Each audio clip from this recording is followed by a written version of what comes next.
Good evening, my Real News Midday TV family. Welcome back to the channel for another news update. And in the news this evening, victims of Clarendon mass shooting identified. The 8 people killed in a bloody massacre in Cherry Tree Lane, 4 parts of Clarendon on Sunday have been identified. They include a 7-year-old boy, Aiden Bartley, who was a student at the 4 parts primary and infant school.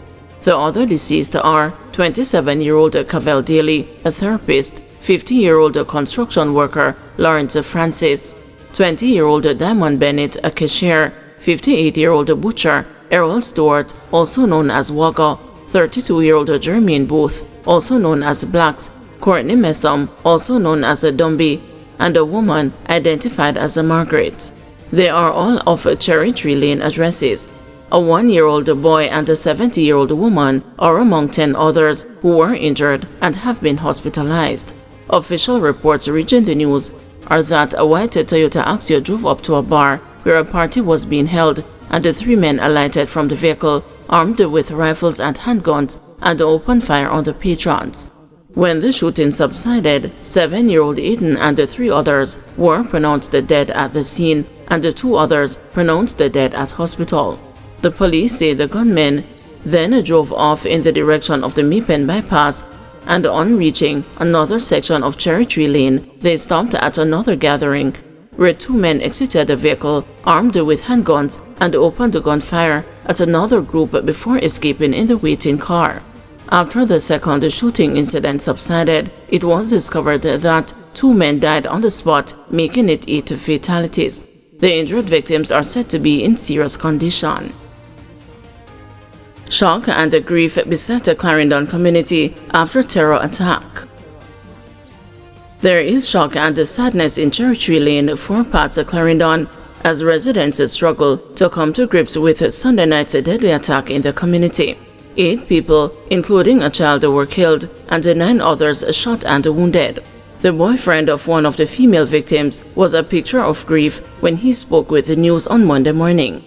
Recounting the post-shooting scene, the man said he had never before witnessed that extent of bloodletting in the community.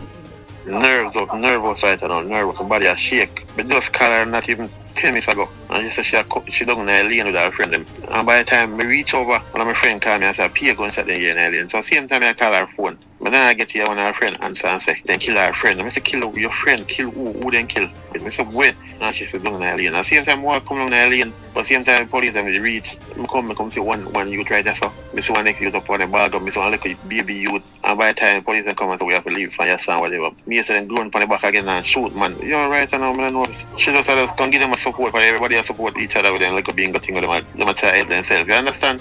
First, I ever see this in my life. One time people different come over Cherry for the Cherry and say, nobody not people come over Cherry. No, nobody now come to Cherry again. First, this ever happened around here first in a lifetime. Most of them are my friend because all the youth, when the youth were dead, I'm a friend, real friend. Like, all of we grew up together, all of us apart, close. Yo, much of all meditation, right you know. So you could have been among them. Yeah. Guys, everybody link up. Yeah, we come one time we link up and just have a drink and whatever. But two my next friend call me and say, "Yo, go down the road, I'm just go down the road with him." Yo, we just go and hold it still.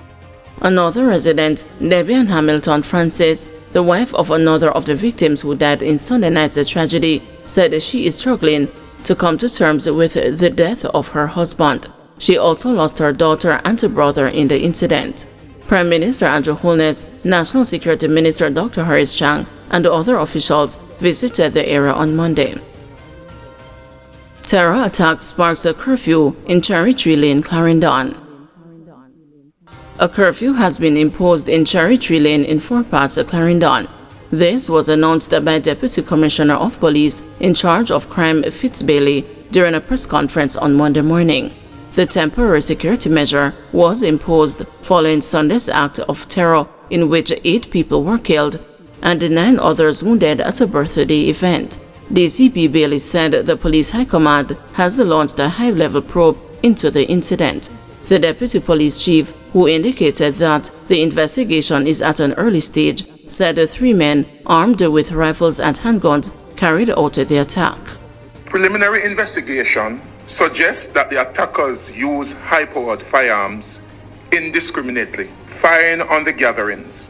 Our team are working tirelessly to identify the perpetrators and their motives. We have deployed additional resources to the affected area to maintain order, provide support to the victims' family, and ensure the community safety. There was a birthday celebration being held by a 31 years old bar owner of Cherry Tree Lane for her boyfriend. A 24-year-old mechanic of Cherry Tree Lane drove up. 3 men alighted with rifle and handguns. 4 men held with alleged illegal gun in Cherry Tree Lane, Clarendon. 4 men are in police custody after they were chased by lawmen and allegedly held with a firearm in Cherry Tree Lane, Clarendon, where 8 people were killed on Sunday night. The 4 men were reportedly signaled to stop by the lawmen but disobeyed. As the men tried to escape, one of them allegedly threw away a black bag he was wearing. The bag was searched and the firearm allegedly found. All 4 men were accosted. The Joint Military Patrol are both on foot and vehicles. Sometimes we say some things and the people will say we are crazy, and they see this has happened right before our eyes. The police and the soldiers are in the space. It is just unbelievable, said head of the Clarendon Police Division's Safety and Security Branch, Deputy Superintendent Owen Brown. Skeletal remains found in Mount Florence, St. Catherine. The Glengough police in St. Catherine are trying to identify skeletal remains which were found in the community on Sunday. The police say about 2 p.m., passers-by in Mount Florence District, Glengough, stumbled upon the skeletal remains on the bank of a stream. The police were summoned and initial checks revealed the remains to be that of a human being. The police said a multicolored pair of shorts was observed at the lower part of the skeleton. The remains were removed to a funeral home while investigators await the post-mortem examination. Malvern to Santa Cruz main road blocked as residents pleaded for electricity. A section of the Malvern to Santa Cruz main road in St. Elizabeth remains impassable after residents of Mount Plymouth in Smoothland District took to the street early Monday morning to protest the lack of electricity in their community. Monday's demonstration marks the second time within the last 7 days that residents have protested the lack of power post-Hurricane Beryl. It has been more than 1 month since the weather system affected the island, leaving severe infrastructural damage across southern and central parishes. Downed trees, mattresses, boulders, and other debris were used to block the road sometime after 4 a.m. One resident complained to the news that their community has been sidelined. People keep calling the company and they make statement that no, Sumula not on the list. And everybody that have light bill get return light bill. So we paying for what we don't get. I use generator and the generator burn up my fan. I went to Kingston today 8 days and buy a fan and it's still in the box because I can't plug it in. Up to see the housing scheme up there, they got light. And they come in our district and cut off the part that lead to our district. They cut it and serve them with light. And we don't get any. And they just come here. This is a new scheme, you see, they haven't paid yet. And with the Asian deal, and we get bill, we get return bill. The same bill we pay. I pay the bill the 1st of July, and the stand come the 3rd, and we get the same bill. I mean, highlight. Another resident complained about the financial burden of using a generator for almost 6 weeks.